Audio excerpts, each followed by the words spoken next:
So, hi guys. This is Beyond Reason, David Stone. I've got my iPhone on the side, um, according to Ella's recommendation, and I've got a little directional mic on it too. I've got a light, I don't think I need it. Um, I'm going to be talking to you today, or in the conversation, about artificial intelligence, only because I think it is one of those things of the moment that are huge, and the implications of it are massive, and they ain't going away. And it feels very much like a different kind of order of reality that we have to kind of like come to terms with. At one level, my kind of level, artificial intelligence is just a ramped up, hyper efficient search engine that can operate according to certain algorithmic instructions, but it draws on the pool of all the information that's available on the internet and can in an instant turn that into readable, digestible, communicable information, and it's become extremely subtle and nuanced and kind of like looks clever in the way that it organises data. So we are now in 2025-26 faced with this huge dilemma, and it is a dilemma because it's two-sided. On the one side we have this resource, this tool, and I've used it a number of times, and it's outstanding. It's brilliant. It's like a paper that I might have had to write a few years ago, which would have taken 3 or 4 days, 6 or 7 hours. It can do in minutes, as long as I set the parameters, define what I'm trying to achieve. I'm not saying it's anywhere near 100%. There are gaps in the knowledge it can harvest, as it were, especially if you're working on something that's quite innovative and there isn't much else to go on. But it's extraordinary, and it is. There's no question in my mind. It's going to replace hundreds of thousands of different kinds of job categories. On one side of that dilemma is its explosion of its utility, its functionality, and its application to just a myriad of different circumstances, from medicine, diagnostics, to operations, to real world problems like solving poverty. I think there is a chance that we can use this artificial intelligence. I don't really see it as an intelligence, I see it as a tool for mobilising and harvesting data. There's nothing clever in the sense of making a deduction that you could not have predicted about AI. Large language models, people call it, people come up with different terms. But the crux, or the pivotal point, if you like, the kernel of this dilemma, is what is going to happen to us, to our way of lives, our culture, our jobs. Now, as an old kind of socialist, I've never really had a commitment to the idea of work as such being of some essential value. Having said that, I do think that work of a sort is important, but I'll come to that in a second. I'm talking about paid work.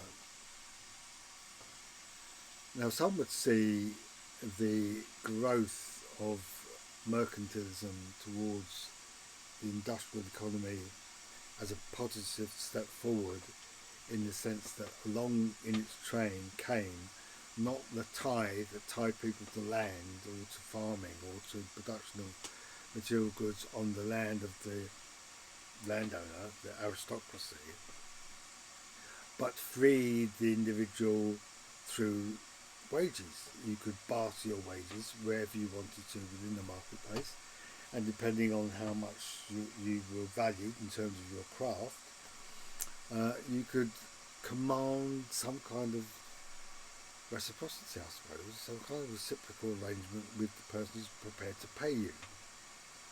I never saw it that way. I always saw wage labour as a kind of extension of. I know this is me being fanciful. Extension of slavery. Insofar as you had to earn money to pay for things, and somebody else ultimately decided how much you were worth, and you couldn't once the system was set up, you couldn't get out of it unless you were extremely rich. So the loss of work as currently constructed through the wage economy, I don't see as a big loss. What I do see as a loss is the loss of creativity, and AI has the potential to cut right through a whole raft of human expressions, artistic, creative, craft, technological, other forms of technology that are created and invented by human beings.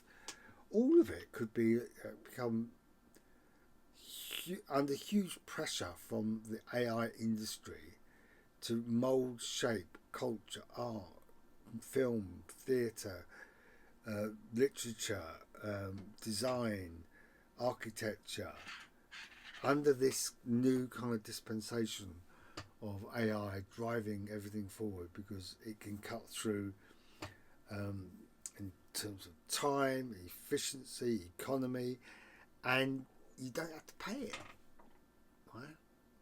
So one horn of the dynamite, it's catastrophe. It's going to take away our livelihoods. It's going to destroy one of the motors, one of the drivers of our essential creativity. But on the other side of that, there is this potential for creating a space within our culture and our consciousness and our self-awareness that is yet, by definition, lain unexplored, a kind of dormant potential for new forms of creativity, new forms of expression, new forms of engagement, new forms of exploration, which are not and cannot be the subjects of an intelligent algorithm. Somebody I cherish very much was talking to me the other day about how AI could destroy theatre, because within a very short space of time we could produce simulacra, holograms, but so well designed they look exactly like human beings, or maybe further down the road, but in time, robots that will be indistinguishable from people, and you won't know, the old kind of David Chalmers zombie consciousness, if there's anyone at home or not. When you meet somebody, it could be that they're an actor, but they're a cyborg or some kind of synthetic creation. We don't know. It is hugely challenging intellectually, emotionally, looking at my children and grandchildren, to know how to call this. One thing I am 95% certain of as we speak, the thing that we've created, and reflect on Frankenstein and the interesting dynamic. Frankenstein was the creator. The monster never had a name. The monster we're creating, AI, perhaps is a monster, perhaps is a benign force for good. Maybe, as is the way of things, a dialectical combination of both things. But it's not conscious. And I don't think it ever will be. Unless by some fluke, right, or some complete accident. The reason why I don't believe it is because of a similar dilemma with Gödel's incompleteness theorem or the Heisenberg principle, is that the thing you're looking at can't know itself. Consciousness can't know itself.